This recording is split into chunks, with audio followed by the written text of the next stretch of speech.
대한민국 99%를 위한 편파 방송. 나는 꼽살이다. 와!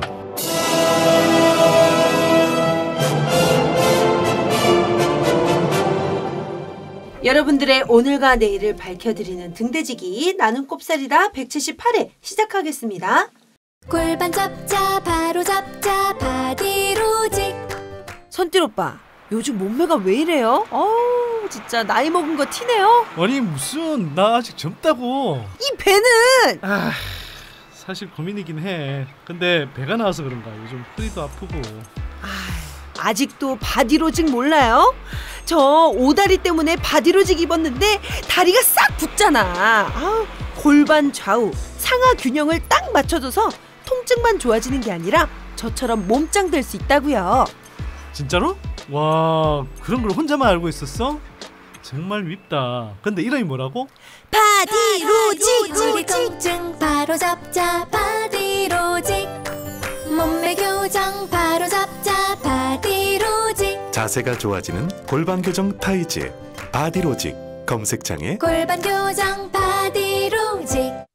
삐딱한 남성 골반 허리에도 역시 바디로직입니다. 바디로직의 효과를 못 느끼셨다면 100% 환불해드립니다. 자세한 환불 조건은 홈페이지를 참조하세요. 인터넷에서 저렴한 중고차 매물을 보고 인터넷에 올라온 저렴한 중고차 매물을 보고 매장을 직접 찾았다가 중고차가 필요하신 분들, 인터넷에 올라온 미끼 매물에 많이 속으셨죠? 미끼 매물을 구분하기 위해서는 딜러분의 중고차 종사원증을 확인해야 한다고 합니다. 중고차를 안전하게 사도록 도와주실 딜러분을 낙곱살에서 소개하려고 합니다. 전국 최대 규모의 중고차 시장 엠파크 소속의 갤러리아2 박승민 과장님. 차량 매입 판매 모두 하시고요. 중고차 전산 오픈 시스템을 통해서 좋은 차량, 좋은 가격에 최대한 맞춰주신다고 하니까요. 중고차가 필요하신 낙곱살 애청자분들 꼭 연락주세요. 전화번호 010-4464-8464 010-4464-8464. 인플레이션. 불을 거머쥔 사람들은 이것 하나만 주시한다. 2000년간 인류의 삶을 지배해온 인플레이션에 관한 놀라운 대서사. 독일 최초 경제 경영상 2회 수상 작가, 최고 언론인상 수상 작가, 베스트셀러 부자들의 생각법, 경제학자의 생각법의 저자, 스타 경제학자 한오백의 2000년 역사를 압도하는 위대한 통찰. 인플레이션은 어떻게 부를 지배해왔을까? 권력자들은 어떻게 금융체계를 몰락시켜왔을까? 다가올 인플레이션에 우리는 어떻게 대비해야 하는가? 전 세계 경제의 흐름부터 오늘날 소시민들의 가계 경제에 이르기까지 단 하루도 빼놓지 않고 인류의 삶에 영향을 미쳐온 인플레이션에 대한 대기록. 자본주의 시대에 반드시 알아야 할 부의 비밀이 밝혀집니다. 인플레이션. 지금 바로 서점에서 만나보세요. 나는 꼽살이다 178회. 저는 개구먼경 곽현아 수학연구소 곽소장 곽현아예요. 그리고 오늘도 어김없이 그냥 전문가, 무조건 전문가 선대 소장님. 우! 네, 안녕하세요. 반갑습니다. 네네. 2018년 무술년 새해가 밝았는데요. 어떻게 잘 지내셨나요? 잘 지냈죠, 당연히. 네네. 네. 어떻게 지내셨어요? 1월 1일. 1월 1일에는 사실 뭐 용인에 있는 석승산이라는 데 올라가서. 네, 예, 석성산? 네, 그러니까 네. 돌성이란 뜻이죠. 그 석승산에 올라가서 이제 새해 맞이를 했고요. 또 여러분들하고 같이 가서 또 즐거운 시간 가졌는데, 사실 좀 더 뭐 기억나게 말씀드리고 싶은 건 어제 1987 영화 분개한 거. 1987. 네. 저도 영화 봤는데 네. 영화 너무 잘 만들었더라고요. 네. 네, 저는 용인에 있는 그 저를 사랑하는 사람들 19분하고 같이 봤는데, 이 영화 진짜 보다가 마지막에 진짜 눈물이 펑펑 나오더라고요. 지금 작가님이 궁금해하시는 질문이 1987년에 뭐 하셨는지 궁금해하시네요. 1987년에 저는 고등학교 1학년이었던 것 같아요. 거짓말하지 마세요. 왜? 충분히 더 들어 보이시는데 지금 고1이에요. 아니 근데 현아 씨 이렇게 며칠 만에 되게 싸간 것 같다. 사갔다고요? 어. 싸갔다고 얘기했어요. 방금 뭐라고 아니 했어요? 하도 싸으면 싸은 거지. 그런 거구나. 근데 1987년에 이제 그때 제 기억에는 경산에 이제 영남대라는 데가 있었어요. 네. 그때 논 한복판에 막 탱크가 다니고 막 그랬던 기억이 아 나는데. 정말요? 그러니까 그때 정말 지금 생각해 보면 도저히 상상이 안 되는 그런 일들이 있었던 거죠. 네. 1987년. 근데 저한테는 굉장히 이제 와닿는 영화더라고요. 여러 면에서. 왜냐하면 왜 고1인데? 아니 근데 그 영화가 나오는 게 동아일보가 이제 동아일보의 윤상삼 기자라는 분이 나와요. 네. 그 윤상삼 기자가 이제 박종철 고문치사 사건에서 이제 특종을 했던 기자거든요. 윤상삼 기자가 근데 일본 특파원을 하시다가 순직을 하셨어요. 네, 너무 과로하신 것 같은데. 그래서 그때 장례를 치를 때 제가 뭐 꼭 무슨 뭐 대표성 있거나 그래서는 아닌데 하여튼 뭐 영정드는 역할을 그때 했었던 것 같아요. 네. 그래서 하여튼 뭐 그래서 이제 감회가 되고 이게 새로웠던 것도 있고 그게 이제 박종철로 시작해서 이한열로 끝나잖아요. 네. 이한열 열사가 사실은 연세대 만화사랑이라는 동아리에 네. 이제 회원이었거든요. 근데 제가 이제 연세대에 있을 때 그러니까 학교 다닐 때 그 교지 만드는 데 있었어요. 그러니까 교지 편집위원회 사무실하고 만화사랑이 거의 바로 붙어 있었어요. 만화사랑 동아리방이. 그러니까 만화사랑 이야기를 그때 많이 들었었던 거죠. 제가 90학번이니까. 그래서 되게 이제 굉장히 친숙한 이야기들이 이제 다 나오는 거죠. 그래서 이제 더 와닿았던 게 있는 것 같고. 근데 뭐 그래서 되게 감회가 여러모로 이제 좀 교차하는데 제가 좀 드리고 싶었던 뭐 여러 가지 이야기를 할 수 있지만 한 가지 이제 좀 요약해서 말씀드리고 싶은 이런 게 있어요. 거기에 보면 이부영 전 의원 그분이 감옥에서 교도소에서 그 박종철 고문치사 사건의 이제 그런 주동자들 이런 사람들이 누구인지를 이렇게 그 고발하는 글을 몰래 이제 밖으로 빼내서 이제 빼내는 역할을 하는데 그런 분이 나중에 한나라당 가서 뭐 부총재까지 하다가 뇌물수수 혐의로 뭐 잡혀 들어가고 이런 일이 있었고 그분뿐만 아니에요. 그리고 동아일보 때 윤상삼 선배 말고 사실은 그 당시에 동아일보의 이제 취재팀이 뭐 총동원돼서 그때 그 박종철 고문치사 사건 특종을 계속 밀고 나갔었어요. 그러니까 민주화에 상당히 기여를 했던 뭐 분들이 많아요, 사실은. 그런데 그 기자들 중에 몇몇 분들은 동아일보 계속 남아있으면서 지금 이렇게 쓰는 기사들을 보면 또는 칼럼들을 보면 굉장히 보수적이거나 정말 이 1987년의 상황과는 전혀 다른 분위기의 칼럼을 쓰고 계신 분들도 있거든요. 저는 좀 네. 근데 그런 분들이 꽤나 있잖아요. 네. 예를 들어서 어제 그 JTBC 토론에 나왔던 그 김성태 네. 그 국민 닉네임 생긴 거 아세요? 뭐 혼수 상태. 이분 이 토론에 나와서 하시는 거 보니까 진짜 장난 아니더라고요. 좀 약간 좀 상태가 좀 안 좋으시던데. 네. 하여간 근데 이분이 또 한때 뭐 노동운동 하셨던 분이라 그러고 그리고 뭐 김문수 뭐 이분도 그렇고. 김문수, 이재호 다 뭐 그런 식이죠. 그러니까, 이재호 같은 경우는 4대강 전도사였잖아요. 그러니까 김문수는 예전에 뭐 역시 노동운동을 하셨던 분인데 왜 그렇게 그분들이 변절하셨는지 모르겠네요. 그래서 이제 제가 좀 드리고 싶은 말씀이에요. 한때 민주적일 수 있고 한때 개혁적일 수 있는데 부단히 시대의 현실과 제대로 이렇게 호흡하면서 계속 스스로를 경계하고 한편으로는 시대의 흐름을 이해하려고 하지 않으면 어떤 사람도 사실 반개혁적으로 변할 수도 있고 태행적으로 변할 수도 있고 수구적으로 변할 수도 있는 거예요. 그래서 그런 걸 계속 경계해야 되겠다 그런 생각이 사실 많이 들더라고요. 어제 그 영화를 보면서. 그리고 또 하나는 역시 민주주의는 피를 먹고 자란다. 그러니까 우리가 지난해 촛불혁명은 비교적 되게 평화롭게 그 혁명을 달성하긴 했지만 그러나 굉장히 많은 분들의 희생이 있었다는 거 잊지 말아야 되고 역시 1987년에도 어마어마한 사람들의 희생들이 있었기 때문에 우리가 그래도 민주화가 진전됐고 중간에 이명박 박근혜 정부라는 좀 암울한 시기도 있었지만 다시 민주 정부를 다시 세울 수 있다 이런 생각이 듭니다. 그래서 누군가의 희생에 대해서 우리가 좀 이제는 값어치를 제대로 치러줘야 되지 않을까. 그 사람들을 기억해야 되지 않을까 하는 게 그 1987 그 영화가 우리한테 던져주는 숙제인 것 같기도 해요. 네네. 사실 저도 1987 보면서 되게 많은 걸 느꼈는데 네. 방금 말씀하신 것도 너무 나도 큰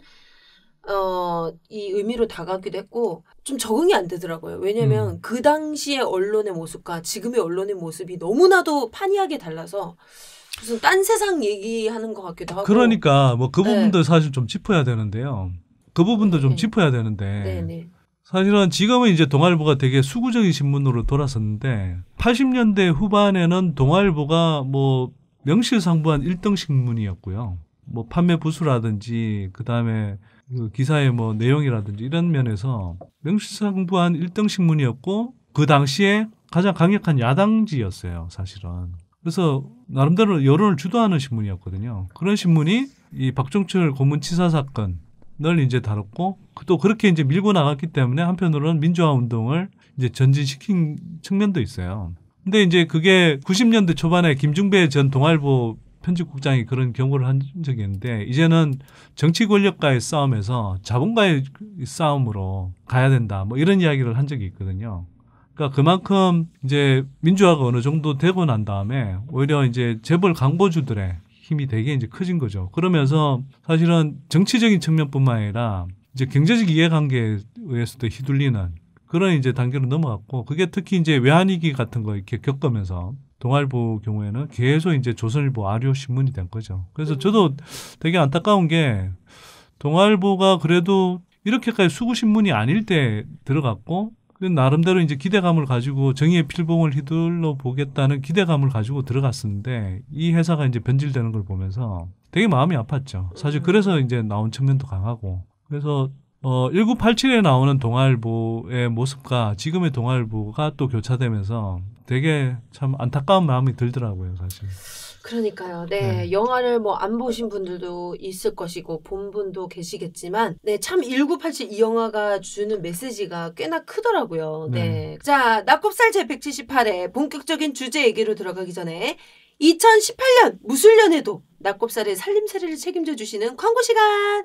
네, 오늘도 낙곱살의 광고를 제공해 주신 고마운 분들 저의 매력적인 목소리로 소개해 드리겠습니다. 네, 2018년 새 광고가 들어왔습니다. 박수! 네, 작년 봄에 저희가 광고를 시작하자마자 첫 인연을 맺었던 광고주님인데요. 자, 올해도 새해를 맞아서 저희를 잊지 않고 2018년 첫 계약 광고주님으로 다시 찾아주셨습니다. 너무 감사합니다. 네. 왜요? 이분 복 받으실 거예요. 이분 잘 됩니다. 네. 이제 장담합니다. 네. 저는 제 앞길은 몰라도 남 앞길은 잘 봅니다. 네네. 이분 잘 됩니다. 저희 올해 앞길은 어떻게 되나요? 됐어. 이야기하시면. 입이 근질근질한 왠지 좋은 말이 안 나올 것 같아. 네. 저는 정확하게 기억을 하고 있는데요. 낙곱살 애청자분들 중에서도 기억하시는 분들 계실지 모르겠는데요. 네. 전국 최대 규모의 중고차 시장 엠파크 소속 갤러리아2 박승민 과장님 박수! 박승민! 네, 새해 차를 바꿀 계획이 있으시다면 이것 좀 타던 차를 어떻게 처분해야 되나? 이런 분들 박승민 과장님 좀 찾아주세요.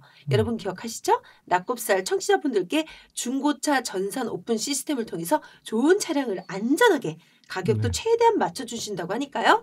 엠파크 소속의 갤러리아2 박승민 과장님입니다. 전화번호는 010-4464-8464 전화번호는 010-4464-8464입니다.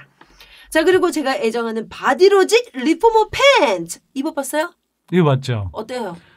이게 정말 이 허리를 딱 조여주는 느낌이 정말 좋은 것 같아. 뱃살이 좀 줄어들 것 같아요. 좀 성의가 없는. 왜? 그래? 좀 더 그래? 뱃살 잡아주고? 뱃살 좀 그리고 빠졌어요? 뱃살은 술을 요즘 너무 많이 마셔서 그래서 더 찌진 않았죠. 더 찌진 않았지. 안 그랬으면 온팡 쪘을 거야. 온팡 쪘다. 네, 표현이 아주 정감 있는 온팡 쪘다. 자, 예전에 결란 씨가 4만 4원 이랬는데 요즘 12만 2원, 14만 2원까지 너무 춥잖아요. 근데 이렇게 춥다 보니까 막 웅크리고 계시는 분들 많은데 그러다 보면 살이 찝니다. 또 막 체형이 무너지기도 하고 이렇게 걱정하시는 분들 많은데요. 저는 걱정 없습니다. 왜냐? 바디로직 리포머 팬츠가 있으니까요. 네. 근데 제가 사실 정말 술을 많이 먹어도 나름 몸매 관리합니다. 네. 뭐 잘 모르시겠지만. 운동은 안 하지만 팬츠는 입고. 아유. 제가 스트레칭 얼마나 자주 한다고요. 네. 아침 저녁으로 이 스트레칭 3-40분 정도씩 하는데 이때 이 바디로직 리포머 팬츠를 입고 하는 거예요. 그러면 평소 때 좀 그냥 땀이 좀 한 20% 나던 거 한 40% 납니다. 그런 효과도 있어요? 왜냐면 자세가 이렇게 바로 잡아지면서 이렇게 스트레칭을 하다 보니까 훨씬 더 땀이 아니죠. 땀이 많이 나더라고요. 네네. 자, 근데 이 광고주님이 강력 추천하신 이 제자리 걷기 여러분 해보셨나요? 네, 이 바디로직 리포머 팬츠 입고 하시면 이 효과가 전 비포 애프터가 정말 차이가 크거든요. 꼭 한번 해보시고요. 그리고 너무 춥다고 실내에만 계시거나 몸을 웅크리지 마시고 이 바디로직 리포머 팬츠 입고 씩씩하게 걷고 운동 한번 해보세요. 여러분 아시겠죠? 바디로직 리포머 팬츠입니다. 자, 나는 곱살이다와 1년을 함께하는 다산북스의 인플레이션입니다. 네, 요즘 최근 블록체인 가상화폐에 대한 관심이 무척 많은데요. 저희 방송에서도 이 비트코인 특집을 한 적 있잖아요. 근데 제가 이 인플레이션을 읽다 보니까 이 최초의 화폐 등장, 이것과 이 화폐의 가치가 어떻게 유지되고 상실되는지에 대해서 나오는데 이 지난 역사 속에 다양한 이 사례들을 통해서 지금 많은 분들이 관심 갖고 있는 이 가상화폐의 미래, 전망에 대해서도 좀 여러분들이 생각할 수 있지 않을까 이런 생각이 좀 들더라고요. 네, 다산북스의 인플레이션입니다. 네, 낙곱살 광고주분들 2018년에 모두 대박 나시길 기원하겠고요. 낙곱살의 광고를 원하시는 분들은요. 이메일 주소 naggopsal@gmail.com 낙곱살@gmail.com으로 문의 주시면 아주 친절하게 안내해 드리도록 하겠습니다. 광고를 네. 우리 연구소도 하나 해야 돼요. 광고 네. 또 있나요? 매년 네. 이맘때면 하는 게 있습니다. 이벤트가 있나요? 그럼요. 네네. 1987 영화 개봉 기념. 네. 1987년 30주년. 네. 30주년 넘었구나. 네, 그러네요. 30주년 넘었죠. 그러네요. 네네네. 네. 하여튼 영화 1987 개봉 기념. 과는 별 상관이 없이 선대인경제연구소 2018년 새해맞이 특별 이벤트를 1월 2일부터 1월 24일까지 실시를 합니다. 네, 어떤 이벤트예요? 자, 이 각종 저희 연구소의 이제 보고서 상품을 구독하시면 보고서 종류별로 최대 6가지의 혜택을 제공하는데요. 네. 일단 2018년 세계와 국내 경제 전망 보고서를 드리고요. 기본으로 드리고 2018년 주택시장 전망 보고서 그리고 이거 이제 2년 전부터 해서 굉장히 좋은 평을 받고 있는데 저평가 우량주 40선. 예. 현아 씨가 뭐 저평가 우량주 보고서를 달라고 했으나 현아 씨한테도 주지 않았던. 그러니까요. 네. 아무한테도 안 주더라고. 이건 당연히 회원으로 가입해야 주지. 그렇군요. 네. 저평가 우량주 40선. 그다음에 글로벌 4차 산업혁명 수혜주 보고서. 또 실적 전환주 분석 2018년 업데이트판. 또 커피컵 주식 분석 보고서 2018년 업데이트판을 드립니다. 네. 그래서 이런 보고서는 사실 우리가 한 해에 매년 새해 때만 가입하신 분들을 위해서 제공하고 있고요. 이번에 이렇게 가입하시면 연구소에서 뭐 국내 경제 또 세계 경제 또 중국 경제에 관한 다양한 흐름들을 연간 구독해서 읽으시고 또 성장형 우량주 투자를 위한 성장 기업 분석 보고서라는 것도 있습니다. 그래서 차분하게 이 정보를 잘 알고 주식 투자를 하고 싶은 분들을 위한 보고서도 있고요. 이런 이제 보고서들을 연간 보고서 구독 상품을 구입하면 이런 또 특집 보고서도 제공하니까 이번 기회에 한번 가입해 보시면 좋을 것 같습니다. 그래서 연구소의 독립적인 목소리도 좀 계속 응원해 주시고 또 새해에 국내외 경제 환경 변화를 염두에 두고 제2의 소득을 올릴 수 있는 이런 이제 이 정보도 한번 알아보시면 좋을 것 같습니다. 네네. 어디로 들어가면 네 끝이 아닌가요? 네. 당연히 이제 선대인경제연구소 검색하시면 들어올 수 있고요. 네. 홈페이지에 팝업 띄어져 있으니까 그 공지사항 들어오셔서 자세한 사항 챙겨보시면 도움될 것 같습니다. 네, 선대인경제연구소 사이트에 들어가셔서 여러분들 알찬 정보 확인하시길 바라겠습니다. 문재인 대통령과 김정숙 여사는 오늘 아침 노영민 주중대사 부부와 함께 베이징에 있는 서민 식당에서 아침 식사를 했습니다. 문 대통령 내외는 중국 서민들이 즐겨 먹는 샤오롱바오와 만둣국인 훈둔, 중국식 꽈배기인 요티아오, 중국식 두유인 도우지앙을 먹으면서 시민들과 담소를 나눴습니다. 또 모바일 결제 시스템을 이용해서 스마트폰으로 밥값을 결제하며 중국 핀테크 산업의 현 주소를 체험했다고 청와대는 밝혔습니다. 중국을 방문한 문재인 대통령을 놀라게 한 중국의 모바일 결제. 하지만 이것은 차이나 이노베이션의 빙산의 일각에 불과하다. 사상 최대 규모의 중국산 드론 차이홍이 활주로를 벗어나 고도를 높입니다. 날개 길이가 45m인 이 드론은 태양광을 동력으로 삼아 지상에서 20km 높이까지 비행하는 데 성공했습니다. 대형 태양광 드론을 성층권까지 올려보낸 나라는 미국, 영국 등 극소수뿐입니다. 중국의 한 군수업체는 인공지능을 이용해 드론 100여 대를 한꺼번에 조종할 수 있는 기술을 개발했습니다. 드론들을 작은 편대로 나누어 정찰과 폭격 같은 서로 다른 임무를 수행하게 할 수도 있습니다. 전 세계 민간용 드론 시장에서 점유율 1위를 차지하고 있는 중국이 드론 강국의 지위를 굳혀가고 있습니다. 여러 대의 승용차들이 빈틈없이 붙어 달리는가 하면 두 바퀴를 들고 마치 고개를 하듯이 달리기도 합니다. 급경사나 급커브 구간을 만나도 200km가 넘는 거리를 자유자재로 주행합니다. 중국의 한 도시에서 전기차의 다양한 성능을 홍보하기 위해 마련한 행사입니다.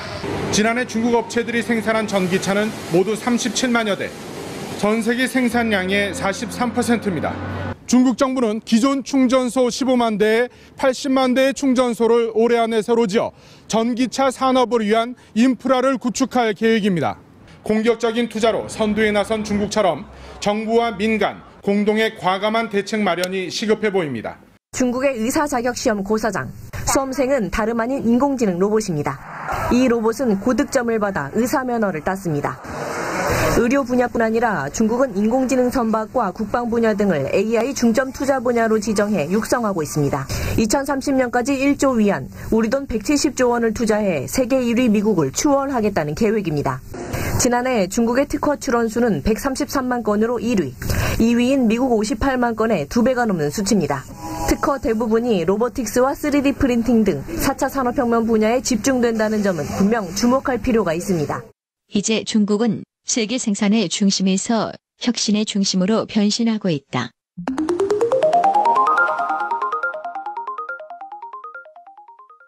나는 꼽살이다 제178회 이제 본격적인 얘기로 넘어가 보겠습니다. 2018년 새해에 그 많은 분들이 계획도 세우고 또 뭐 이맘때면 언론마다 이것저것 올 한 해를 전망하는 기사를 많이 내보내는데요. 자, 물론 올 한 해 우리나라 경제 어떻게 될지 궁금해하는 분도 많으실 것 같은데요. 그런데 최근 들어서 이 우리 경제 더 나아가서 이 세계 경제에 가장 큰 영향을 미치는 나라를 꼽으려면 당연히 미국하고 중국이겠죠. 자, 한때는 우리 경제에 막대한 이득을 안겨줬지만 이제는 점점 우리의 경쟁 상대로 떠오르고 있는 중국. 게다가 이 사드 배치 논란과 같은 문제로 참 애증의 대상이기도 한데요. 한때는 일본에게 붙였던 이름인데 이 가깝고도 먼 나라, 이제는 중국한테 좀 붙여야 될 것 같은데 이 중국의 오늘과 내일을 전망해 보고요. 과연 우리나라 그리고 우리의 경제는 이 거대한 경쟁 상대와 맞서서 어떤 방향으로 나가야 할지 그 얘기도 함께 나눠보고자 합니다. 자, 그래서 이런 어마어마한 이야기를 들려주기 위해서 낙곱살을 찾아주신 초대형 게스트입니다. 은하계의 최고의 중국 전문가 윤재웅 선대인 경제연구소 중국경제센터장님 모셨습니다. 어서 오세요. 네, 반갑습니다. 저는 선대인 경제연구소에서 중국 경제 분석을 맡고 있는 윤재웅 센터장이라고 합니다. 반갑습니다. 네, 반갑습니다. 네, 센터장님 새해 복 많이 받으세요. 네, 새해 복 많이 받으세요. 네네. 자, 윤재웅 센터장은 예전에도 한번 나온 적 있죠? 네, 이제. 나오신 적 있죠. 한번 네. 나왔는데 뭐 중국 경제에 대해서 그때 해설을 했는데 처음 나와서 약간 긴장했음에도 불구하고 굉장히 매끄럽게 그때 설명을 해주셔서 사실 되게 평이 좋더라고요 그때. 아, 그러니까요. 네. 엄청 네. 너무 잘 들었다. 네. 깔끔한 해석이었다. 이런 그 분석도 있었고요. 네. 근데 또 이런 글들도 있었습니다. 중국 이 경제를 분석하시는 분이니까 중국말 좀 해봐라. 뭐 이런 얘기도 있는데 새해 인사 중국말로 좀 부탁드리겠습니다. 청취자들이 한국 분들이라 가지고 그냥 한국말로 인사하겠습니다. 참 버팅기네.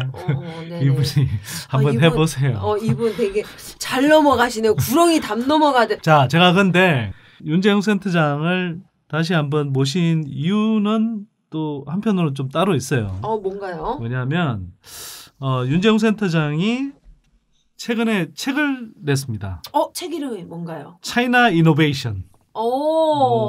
책 이름 멋있죠? 차이나 이노베이션. 언제 책 내셨어요? 언제 냈나요? 작년 말. 그러니까 따끈따끈 한 일주일 정도밖에 안 됐습니다. 작년 말이니까 오래된 것 같지만 그런데 생각해보니까 며칠 안 됐네요. 그러니까 보통 이렇게 일주일 전이라고 표현하는데 작년 말이라고. 그러니까. 네네. 어떤 책인지 좀 간략하게 설명해 주신다면요? 네, 말 그대로 중국의 혁신에 관련된 책인데요. 중국이 이제 세계 공장에서 어떤 혁신의 중심지로 빠르게 전환하면서 뭐 전기차, 뭐 모바일 결제 이런 어떤 혁신 첨단 분야에서도 글로벌 트렌드를 주도하는 그런 국가로 굉장히 부상하고 있다. 그리고 이러한 변화에 한국이 굉장히 큰 영향을 받고 있는데 여기에 어떻게 대응해야 될까에 대한 고민을 담은 책입니다. 그렇군요. 오늘 저희가 나눠볼 얘기랑도 굉장히 좀 관련이 깊을 수 있겠네요. 네네. 하여튼 뭐 중국이랑 사업을 하거나 또 중국의 그 주식 투자를 하고 싶거나 뭐 이런 사람들은 꼭 읽어봐야 될 책. 그리고 중국 경제의 흐름 알고 싶은 분들은 꼭 읽어봐야 될 필독스다. 저는 이렇게 생각하고요. 네네. 그러니까 이분을 뭐 굳이 달리 설명할 게 아니라. 선대인 경제연구소의 센터장 아니겠습니까? 그것도 왜 그걸 말을 더듬어요?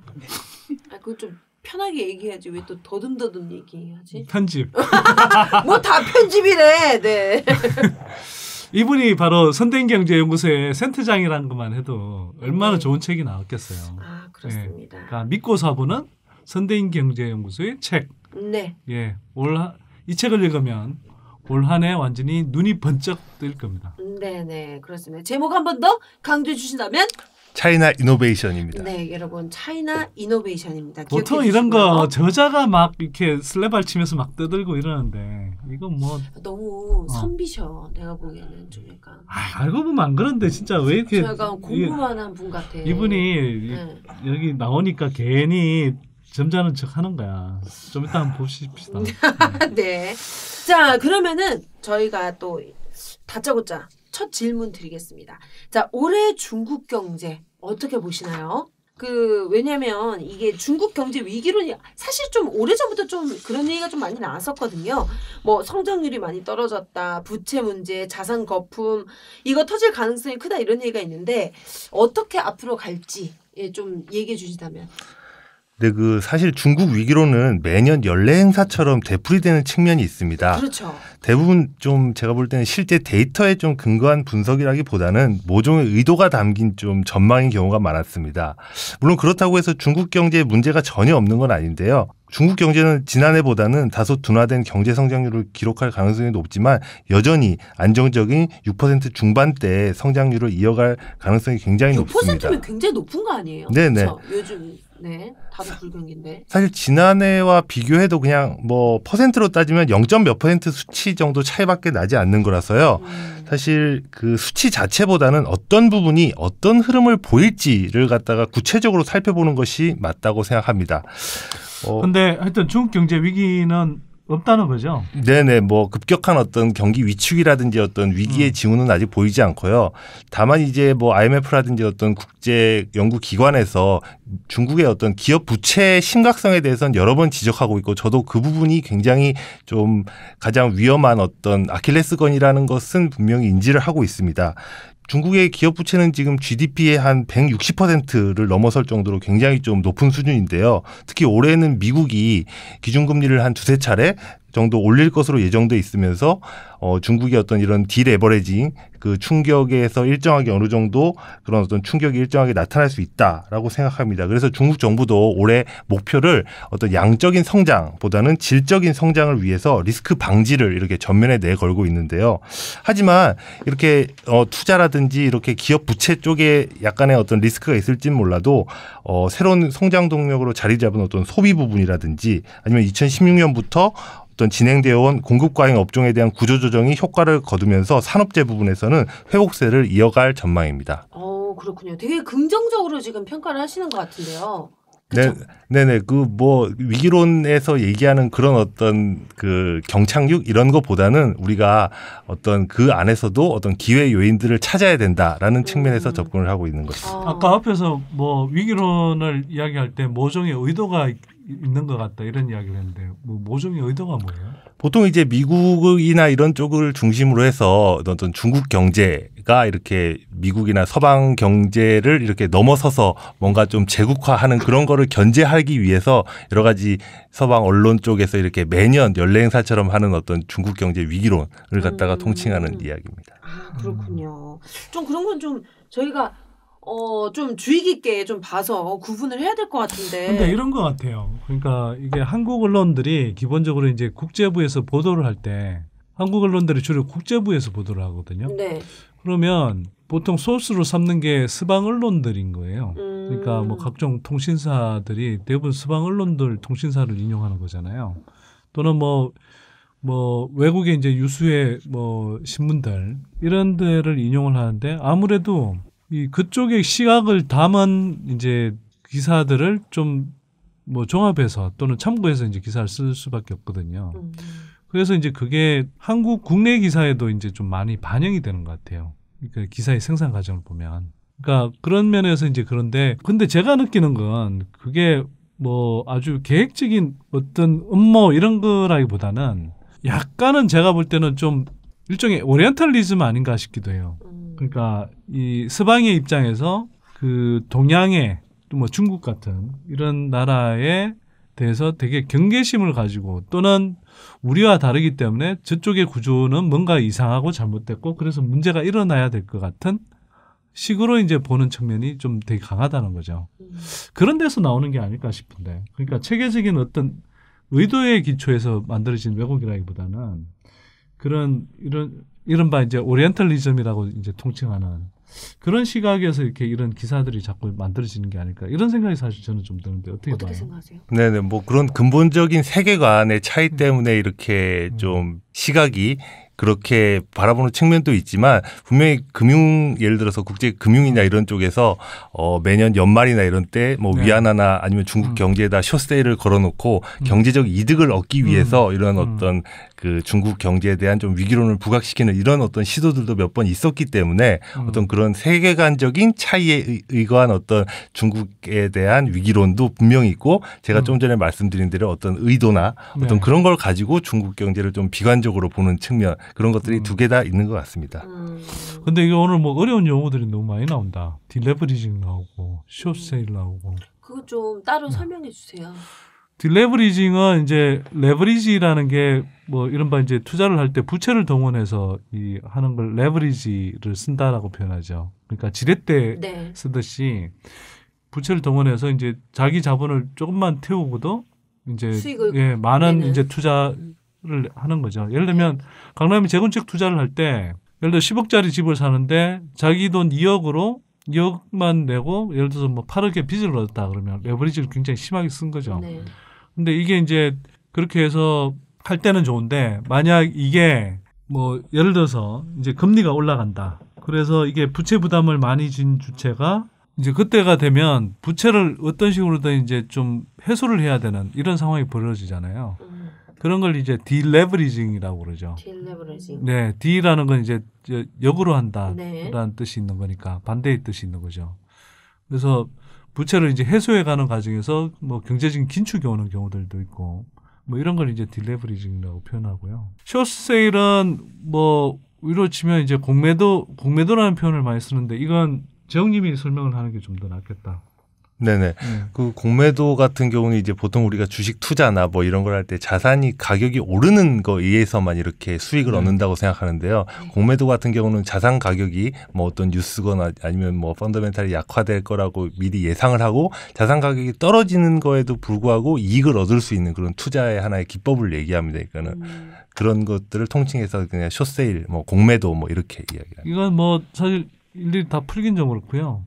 인터넷 검색해 보시면 공매도와 관련해서 내용이 많이 나옵니다. 네이버가 아주 친절하게 여러분께 알려드릴 겁니다. 네네네. 자, 그런데 지금 열기가 좀 식었다고 하더라고요. 근데 예전에는 이 중국 주식 시장에 엄청난 이 투자 열풍이 일었었는데 중국 투자 시장 올해 전망은 어떤가요? 뭐 좀 관심 있어 하시는 분들도 많을 것 같은데. 네. 네네, 아시겠지만 지난해 한 11월 말부터 상해 지수뿐만 아니라 선전 지수도 상당히 좀 조정을 받았습니다. 그래서 시장에서는 중국 시장이 또 2015년과 같은 그런 어떤 급락장이 이번에도 반복되는 것이 아닌가라는 우려의 목소리가 커졌었는데요. 근데 저는 이런 어떤 급락장이 반복될 거라고는 보지는 않습니다. 오히려 올해 중국 주식 시장은 지난해 그러니까 2017년과 마찬가지로 전반적인 지수 상승세는 그렇게 높지는 않지만 대령 우량주를 중심으로 한 상승장이 재현될 것이다 이렇게 생각을 합니다. 그 이유는요? 그러니까 제가 볼 때는 어게인 2017이 되는 건데요. 그 이유는 앞서 말씀드린 것처럼 중국 정부가 리스크 방지를 위해서 긴축적인 통화 정책을 계속 쓰고 있기 때문에 이 통화 정책을 긴축적으로 한다는 거 그만큼 시중 유동성이 덜 풀린다는 거기 덜 풀리고 오히려 더 줄어들 수도 있다는 거기 때문에 전체 지수가 크게 상승하기는 어렵다고 생각합니다. 하지만 대형 우량주를 중심으로 실적 개선세가 계속 나타나고 있고 또 중국은 워낙 개인들의 어떤 투자 이런 게 비중이 높은데 최근 들어서는 중국 정부가 그런 개인들이 빚을 내서 이렇게 주식 투자를 하는 걸 굉장히 엄격히 단속하고 있는 상황에서 기관들 뭐 보험사라든지 연기금이라든지 이런 기관들이 이들 어떤 대형 우량주에 대한 매수를 계속하면서 이들 우량주가 상승하는 그런 어떤 장세가 지속될 거라고 봅니다. 저는 사실 이런 어떤 중국 주식시장이 현재 중국 경제가 변화하고 있는 모습을 단적으로 좀 보여주고 있다고 생각하는데요. 즉 이제 전체 경제 성장률은 어떻게 보면 약간 좀 횡보하고 있지만 그중에서 이제 될 놈은 된다 뭐 이런 것처럼 지금 중국의 좀 경제 성장률이 이렇게 좀 횡보하고 있지만 내수 시장인 급증하고 또 산업 구조가 업그레이드되면서 글로벌 경쟁력을 갖춘 기업들이 이렇게 나오고 있고 이 기업들이 시장을 독점하는 현상이 지금 심화되고 있습니다. 그래서 이런 어떤 승자 독식 체제가 공고화되고 있기 때문에 따라서 저는 최근에 11월 말부터 좀 조정을 받고 있지만 어느 정도 좀 불확실성이 해소된다면 대형 우량주에 대한 매수 기회를 적극 활용할 필요가 있을 것으로 이렇게 전망을 합니다. 근데 지금 말씀하신 걸 들어보니까 저는 뭐 잘은 모르지만 굉장히 예전에 그 중국 시장에 가졌던 인식보다도 훨씬 더 좀 안정적인 느낌이 좀 들어요. 예전에 좀 뭔가 불안한 요소들이 좀 굉장히 많이 느껴졌는데 네네.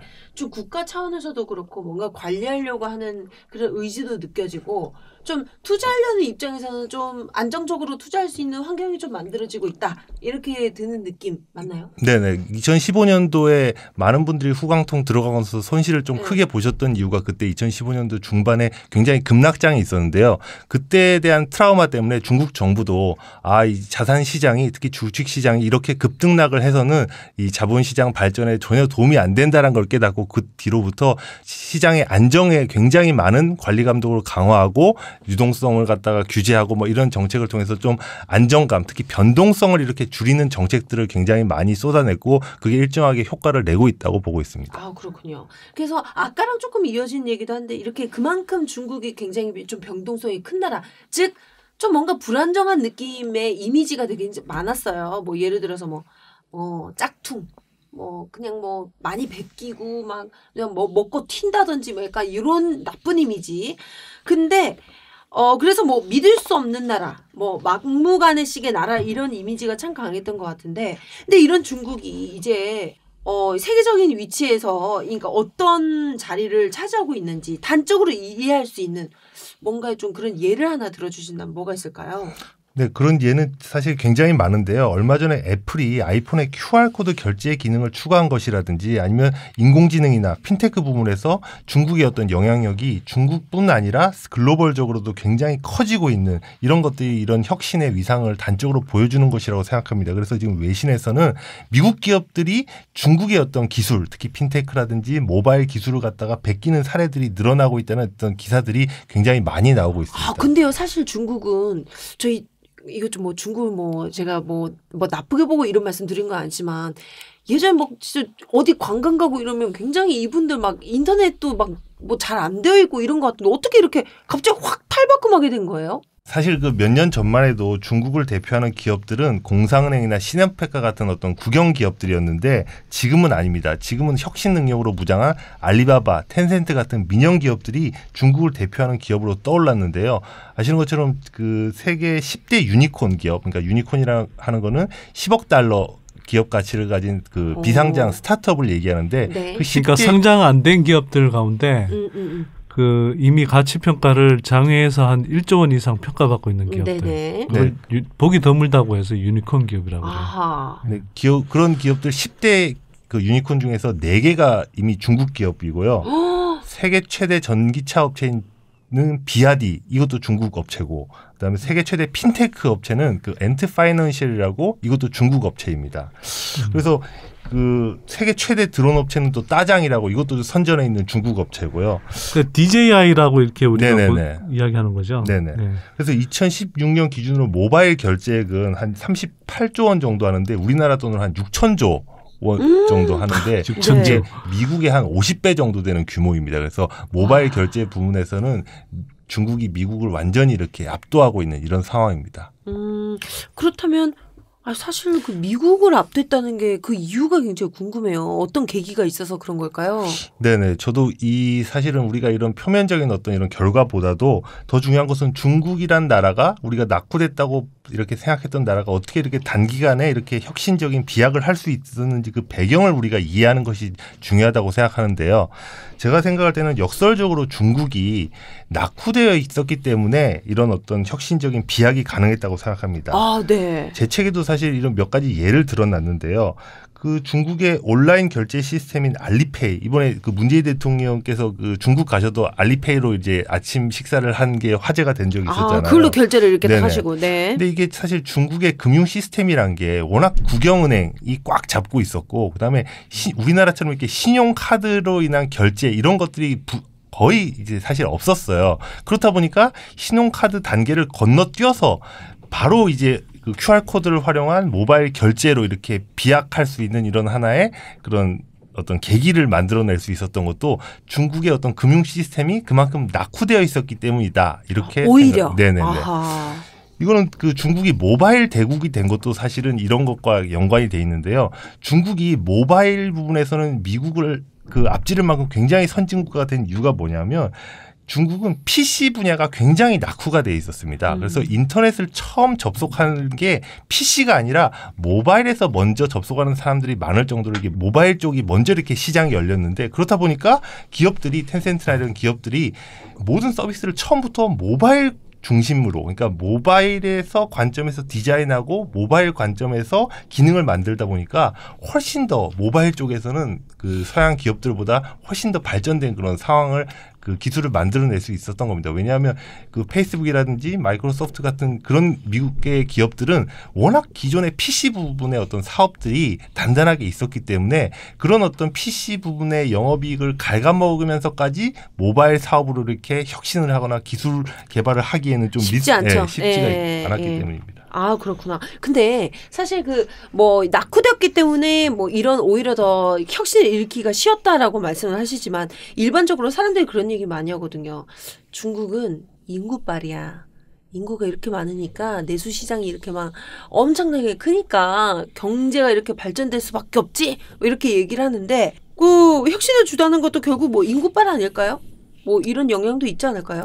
네, 그 많은 사람들이 사실 그냥 인구가 많아서 중국은 숫자적으로는 굉장히 이렇게 규모가 커질 수밖에 없다라고 말씀들을 많이 하시는데요. 저는 그 중국을 조금 너무 단면적으로 보는 게 아닌가라는 생각이 듭니다. 네. 그렇게 따지면 인구 대국은 거의 모두 혁신국가라는 말인데 그게 아니지 않습니까?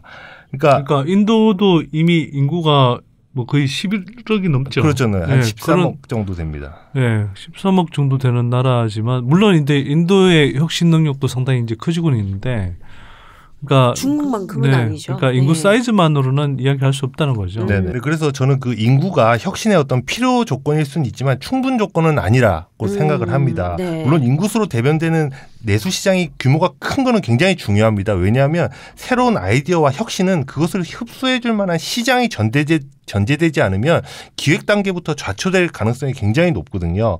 그래서 이제 빠르게 성장하는 시장, 규모가 큰 시장이 기업의 어떤 실패 가능성을 낮추고 이 기업가들이 기업가 정신을 발휘해서 새로운 어떤 시도를 할 수 있는 환경을 이제 조성을 하기 때문입니다. 그러니까 제가 이제 여기서 다시 좀 부연 설명을 하면 이런 거예요. 한국에서는 예를 들면 스타트업을 시작해서 뭐 10억을 넣어서 실패를 하면 그냥 10억을 손해보는 거고, 만약 이게 이제 대박을 쳤다. 그럼 뭐 1000억짜리 회사가 이제 되는 거잖아요. 근데 중국에서는 10억을 넣었는데 역시 손실 나면은 꽝 되면은 이제 마이너스 10억인 거죠. 근데 만약 이게 대박을 쳤다. 이게 뭐 1조가 될 수도 있고 뭐 5조, 10조짜리 기업이 될 수도 있는 거예요. 그러면 될 수 있는 기업의 사이즈가 달라지는 거잖아요. 근데 같은 돈을 넣고 같은 뭐 수준의 이제 그런 재능을 가진 사람들이 이제 투자를 했는데 그 대박을 쳤을 때 기대할 수 있는 수익의 규모가 확 달라지잖아요. 그러면 투자에 대한 기대 값이 확 달라지죠.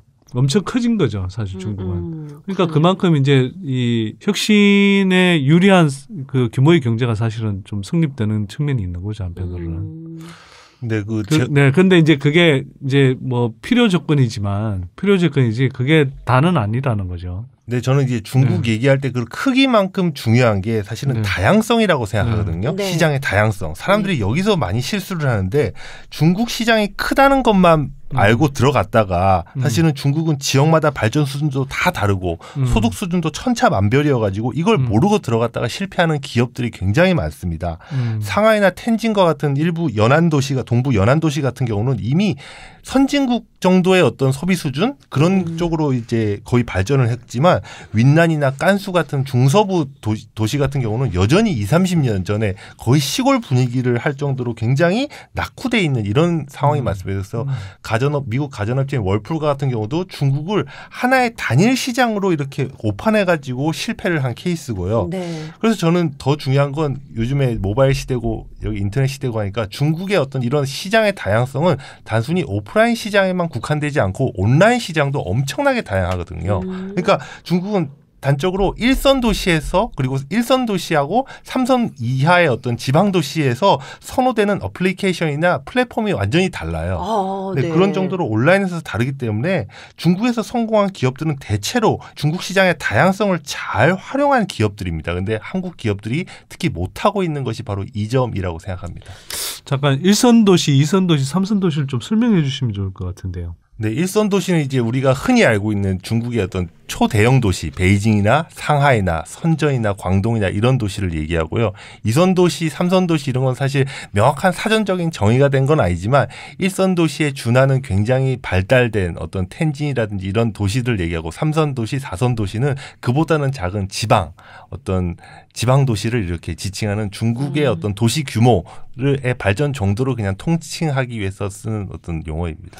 그렇다면 그 지역의 뭐 소비 수준이나 시장 규모에 따라 어떻게 본다면 뭐 제품의 뭐 마케팅하는 방법도 좀 달라야 되죠. 품목도 좀 달라야 되는 뭐 그런 것도 있을 수 있겠네요. 맞습니다. 여러 가지로.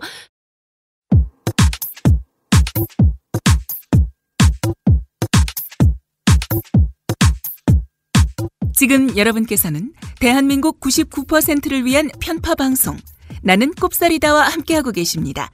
팟캐스트 포털 팟빵에서 나는 꼽사리다 시즌3 채널로 만나세요.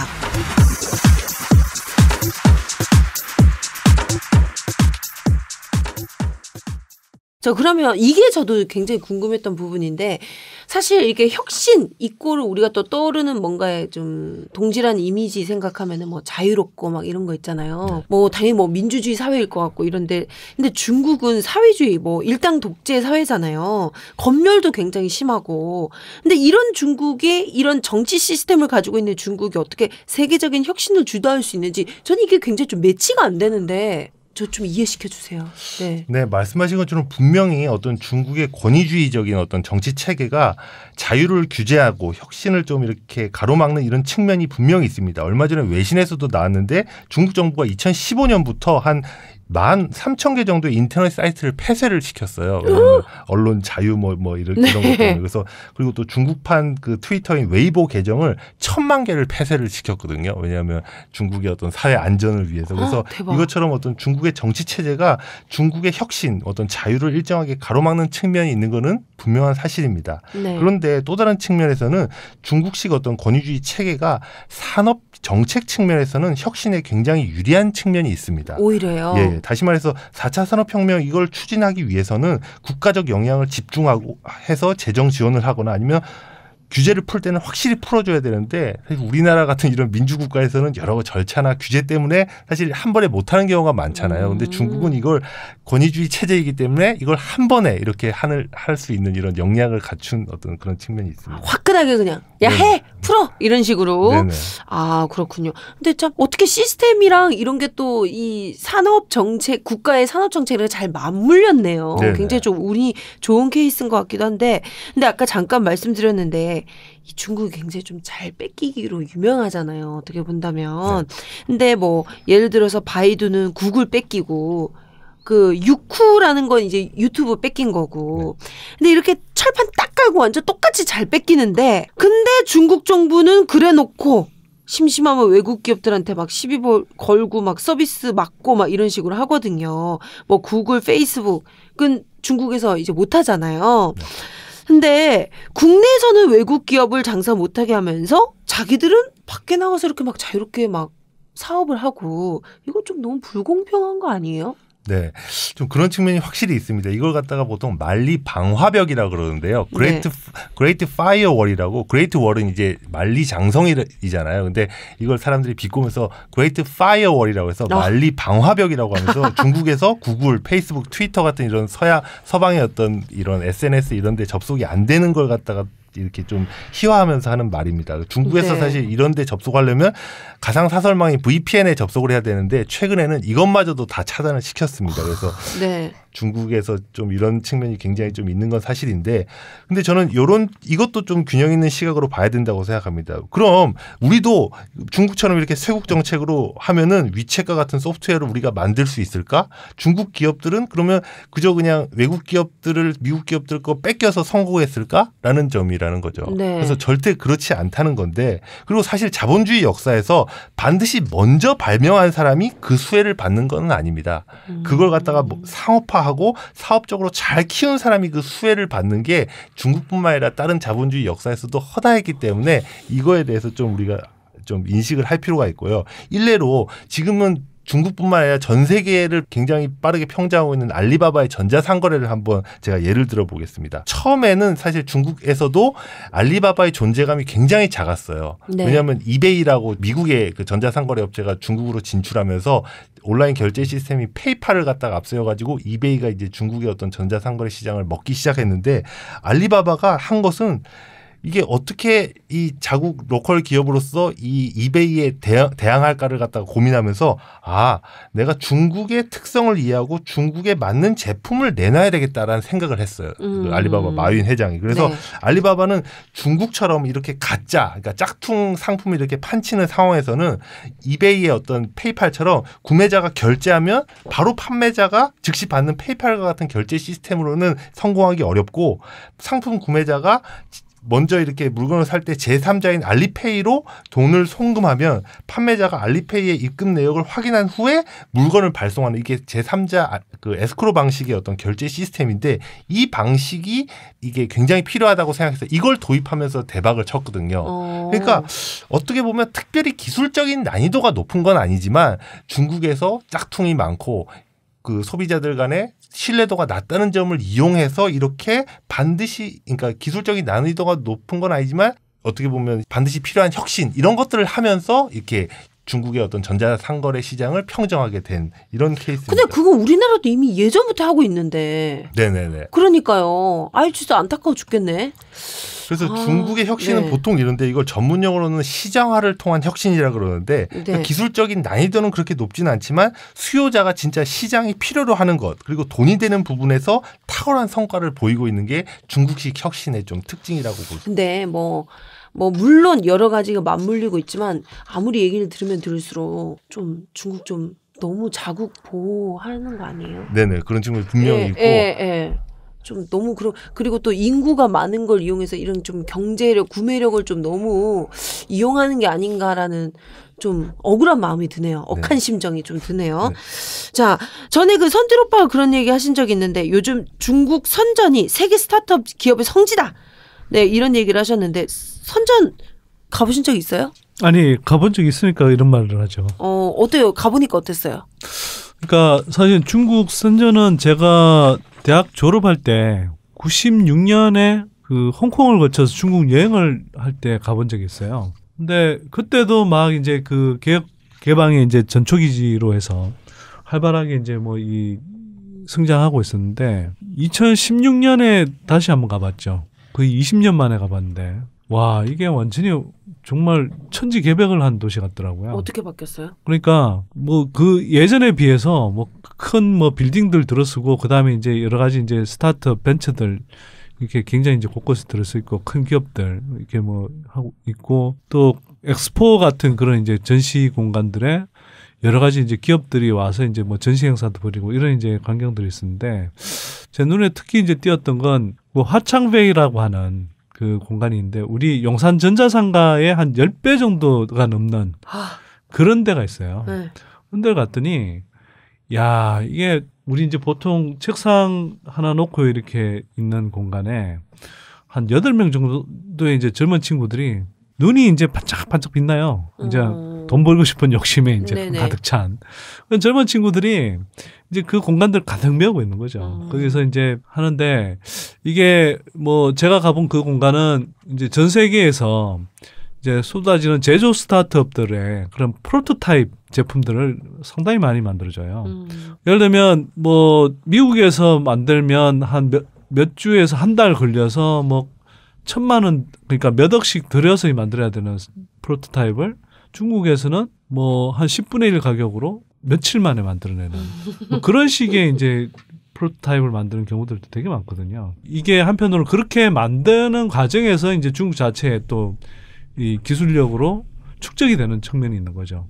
그래서 이제 그런 걸 모태로 해서 이제 제조 스타트업들도 굉장히 많이 생겨나던데 그래서 선자는 지금 뭐 그 중국의 새로운 기업들의 혁신의 모태다 이렇게까지 이제 불리고 있는 거죠. 또 한편으로는 중국판 실리콘베이다 뭐 이런 이제 표현도 나오고요.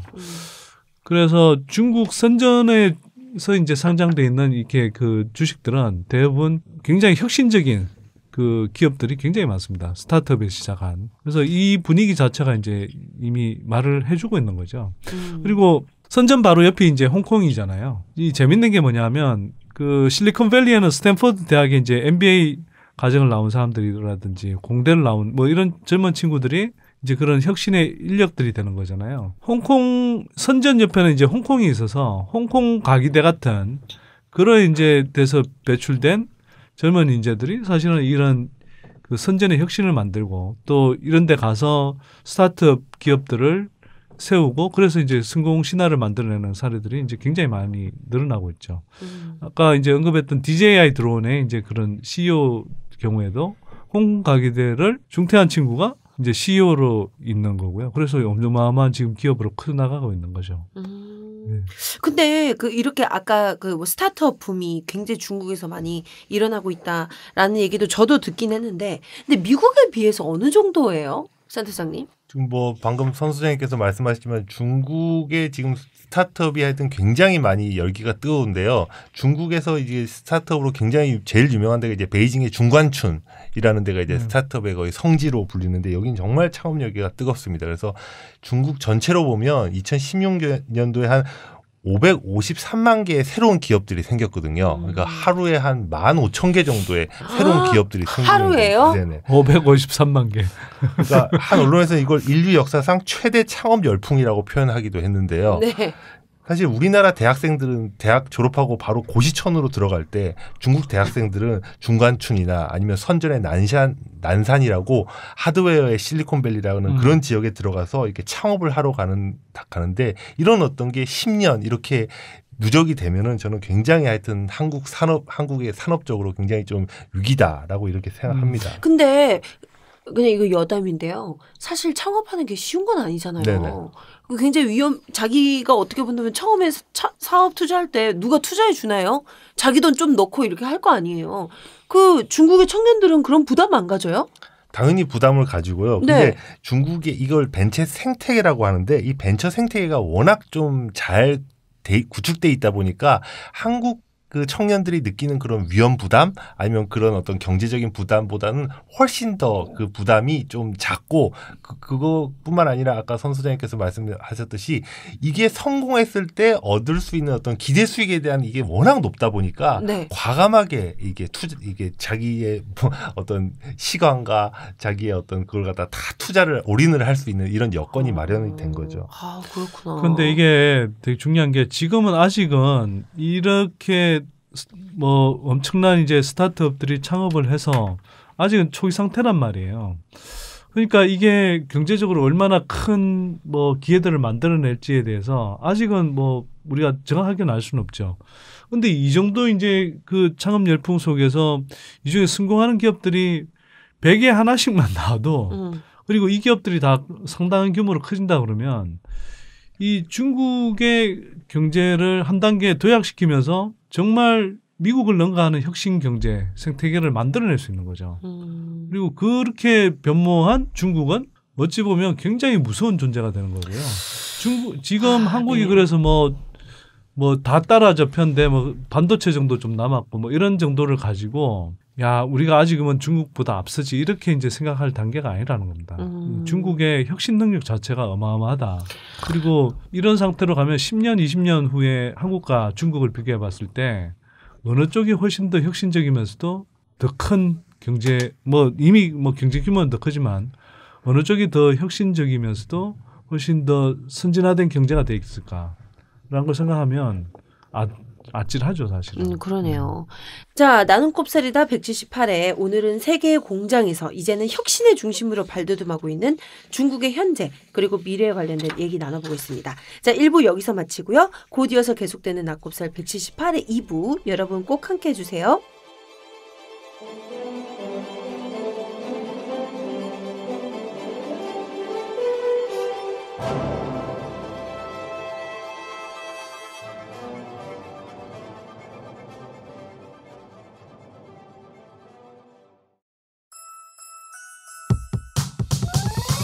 이번 방송 괜찮았나요? 작별의 여운 이렇게 표시해주세요. 다운로드하기, 댓글 달기, 구독하기, 별점 주기. 더 좋은 방송 만들어달라는 약속 이렇게 응원해주세요. 다운로드하기, 댓글 달기, 구독하기, 별점 주기. 기억하셨죠? 다운로드하기, 댓글 달기, 구독하기, 별점 주기.